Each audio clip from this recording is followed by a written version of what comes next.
Welcome to the latest edition of the Business Spotlight interview series. Today, I'm delighted to be joined by Peter McAuley. Peter is founder of Nomadic Watches here in Belfast, Northern Ireland, and is showing you a lovely watch right there. Peter, delighted to have you with us. Why don't you tell us a wee bit about yourself, what you've been doing, how long you've been doing for, etc. Yeah, thanks for having me on, Rich. It's been a pleasure to meet you. So, yeah, about me and Nomadic Watches, we've been going for about just coming up on 3 years. This will be our third year in business now, and we're now I think the largest luxury watch brand in Ireland. So not that there are many luxury watch brands in Ireland, but there are a few. But yeah, we're now starting to become one of the largest and really pushing that forward. So yeah, we hand build luxury watches right here in Belfast, and we're actually in our boutique showroom right now, and then next door is our watch assembly facility. So whenever you come into the boutique, you can try them all on and everything, but you can also get a full in-depth experience of how they're made and actually see them being put together right here in the city centre. Fantastic. And do you do like a customized watch for an individual if they say, look, I want it to be X, Y, and Z? Yeah, it's actually something we do a lot for sort of businesses and organizations. So we did one recently for Custom House, and they were celebrating the first year in business, and we made them a set of custom watches for the owner and his sort of top team. And we've done custom watches. We're doing one at the moment for the Association of Surgeons.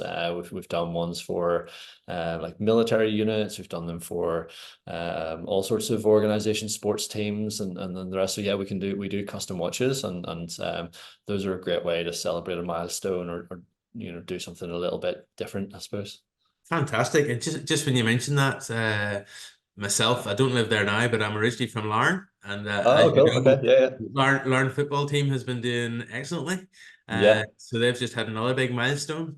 So Yeah. maybe that's a door that you can knock and say, hey, Yeah. how Well, about funny you should say that we're actually doing a custom watch for Carrick. okay. So we are. So yeah. So I suppose bit of rivalry there, but yeah, we're doing and I'm a Whitehead man myself, so I'm right in between there. So yeah. Very good. Excellent. Wow. So who is your ideal customer then? I know you've just mentioned a few there that you have, but if you're out Yeah. searching for a customer, Yeah, so all of our watches are in about that sort of £1,000 mark, and really we're bringing that luxury level watch down a little bit more sort of accessible, in terms of we're using all the same great components, a Swiss made mechanical mechanism in there, and all the incredible 316L stainless steel and all these amazing specifications that all the big brands would kind of use, and because we're sort of direct to consumer.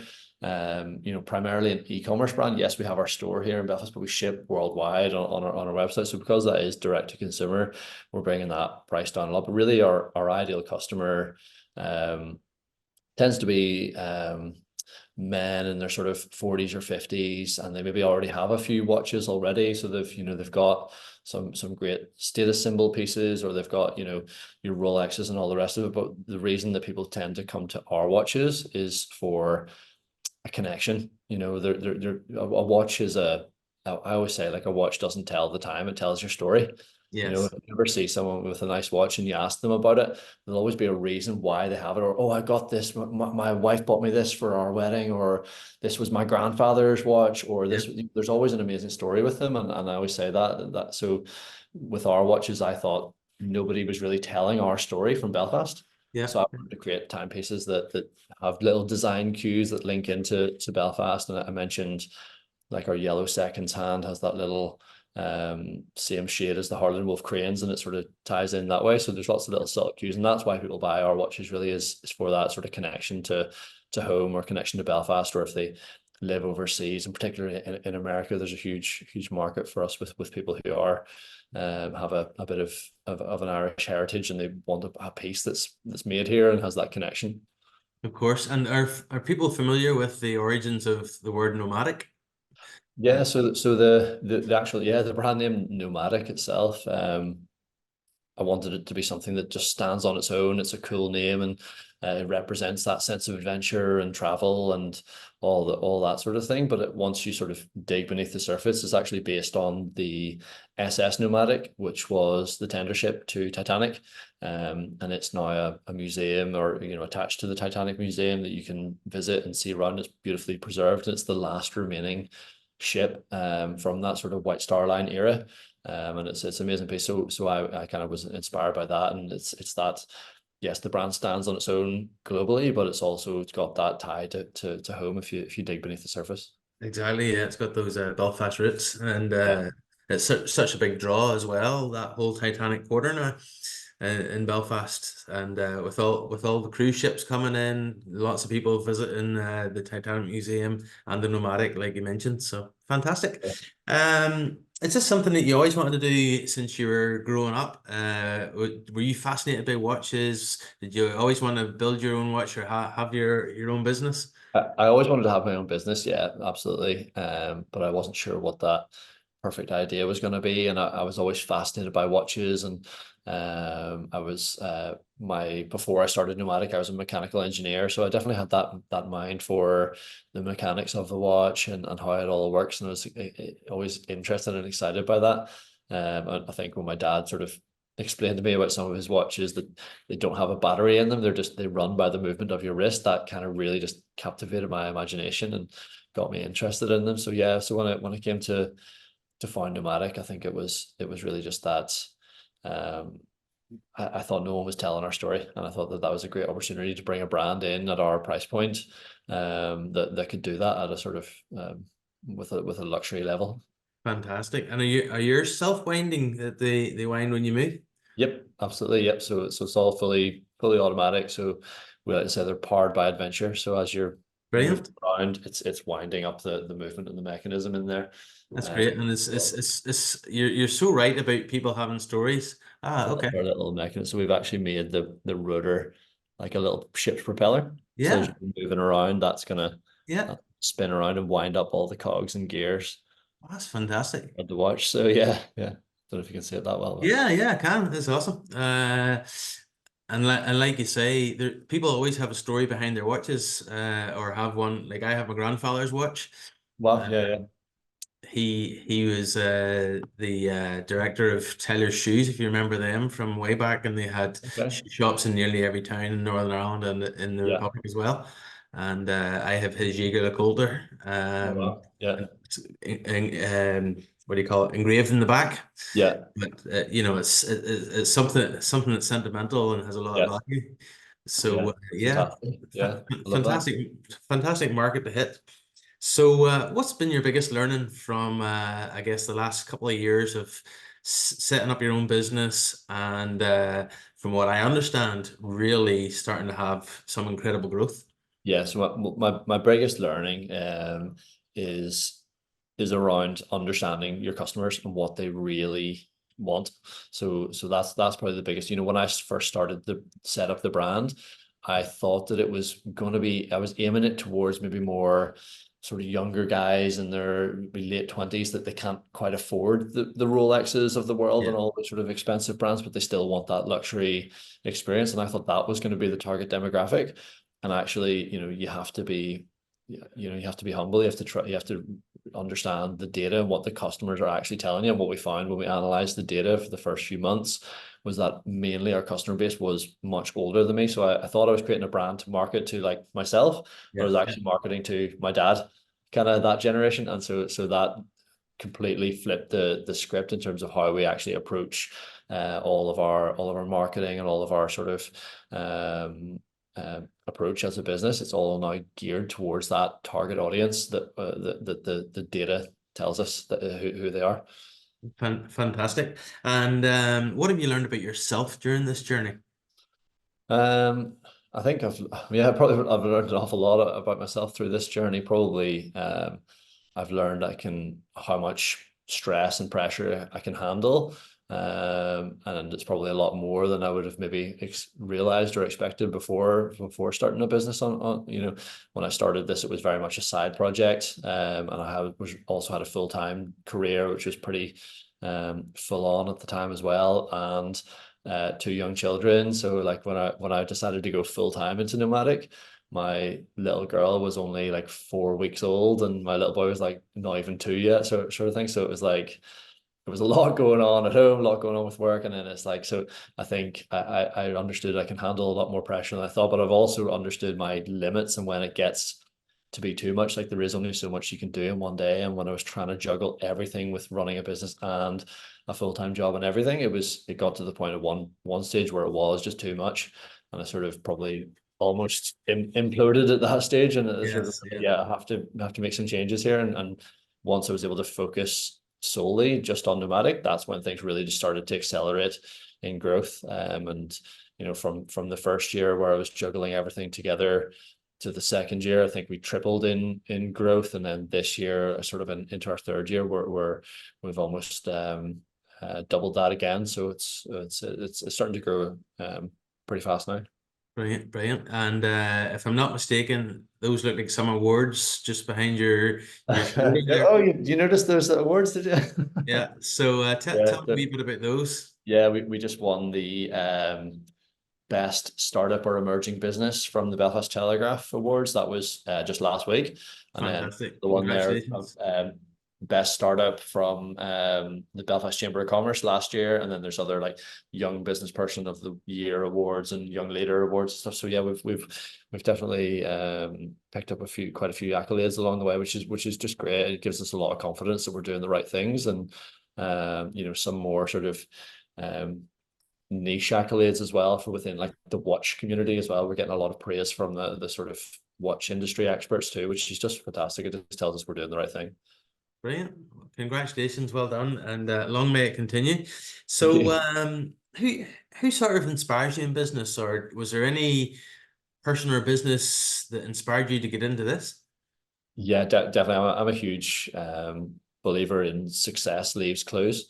I always say there's going to be people that have done maybe not exactly what you've done, but there's people that have done the path. And for me, in terms of watch brands, there's a few brands. So there's a brand called Christopher Ward in the UK, and they um really pioneered e-commerce in the world of watches. So before they sort of came along in the um around about 2010, that sort of timeline, you didn't really sell watches online. It wasn't like a thing, because it's £1,000 plus is a big decision to make, especially online, and to have that trust is difficult. So they started really pioneered and trailed, blazed the trail for e-commerce, and that's Yeah. something that we look to as clues for how we set up ourselves. And then there's another brand called Bremont, and they've done so much for like British watchmaking in terms of bringing back things that were manufactured in Switzerland or manufactured in China and actually doing it all in-house in England.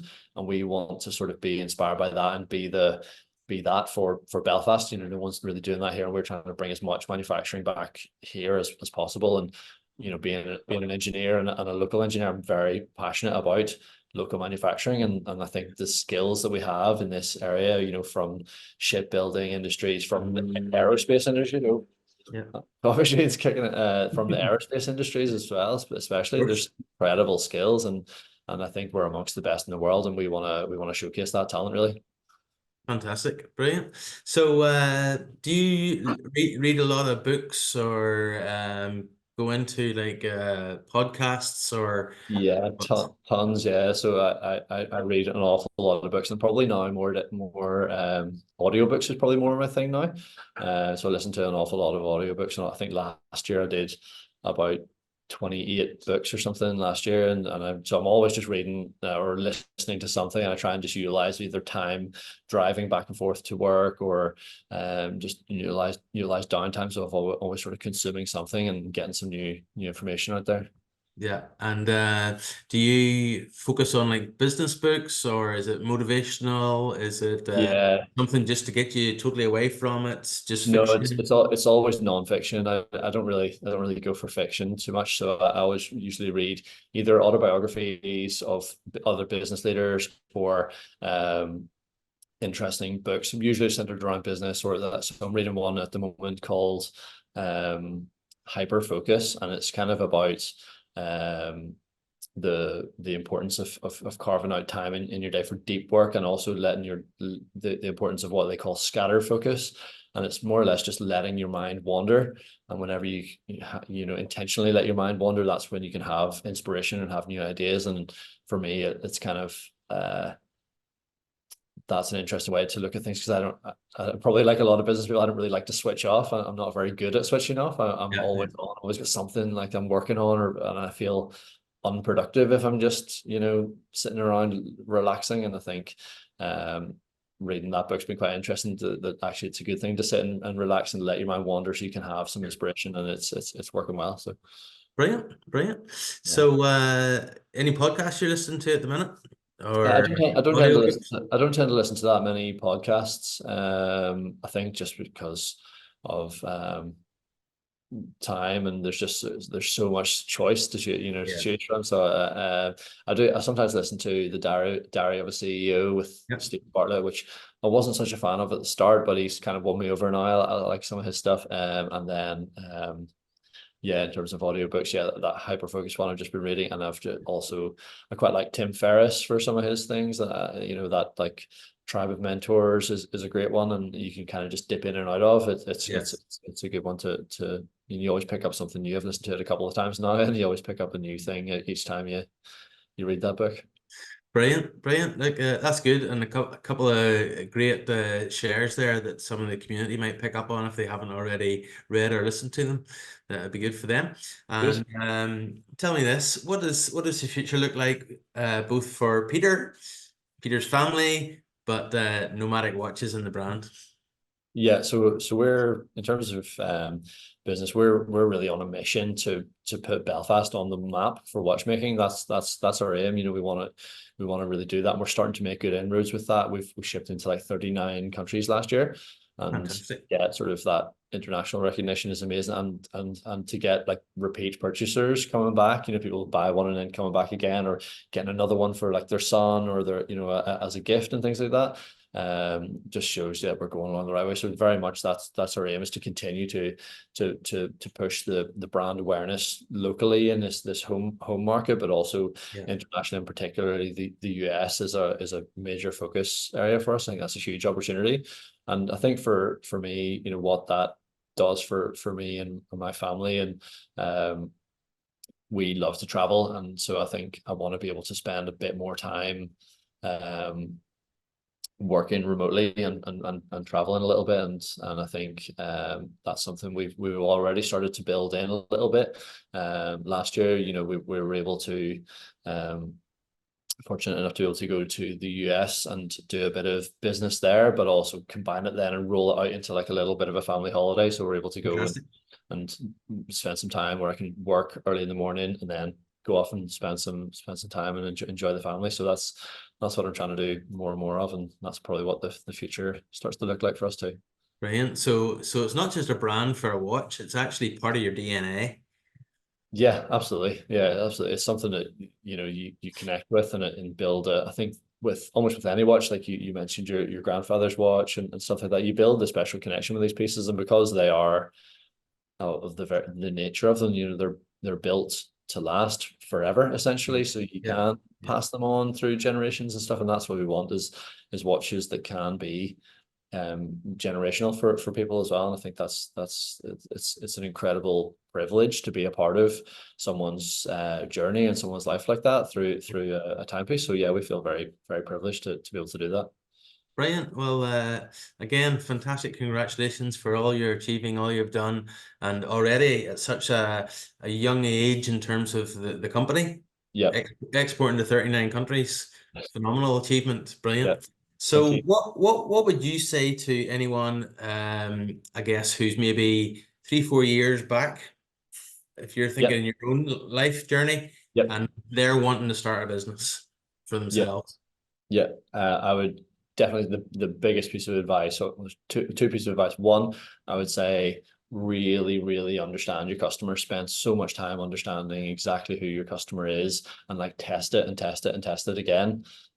So in terms of like actually starting the business, whenever we went in with Nomadic and went all out, I was extremely confident that it was going to be successful because we'd done so much testing in the early stages of iterations of product, putting it out there, testing it, getting feedback from clients, then reiterating and going back. So before we even launched, it was proven that we were getting actual sales. Don't spend too much time focused on all the sort of fluffy stuff and all the things that you think you need to have ready for a business. Just focus on sales and getting product to your clients and getting feedback from that, and use that to steer the way. And then the second piece of advice is more like a personal one. I would say, have that confidence in yourself. You are enough. You've got what it takes. So just having a bit of self-confidence and self-belief is going to be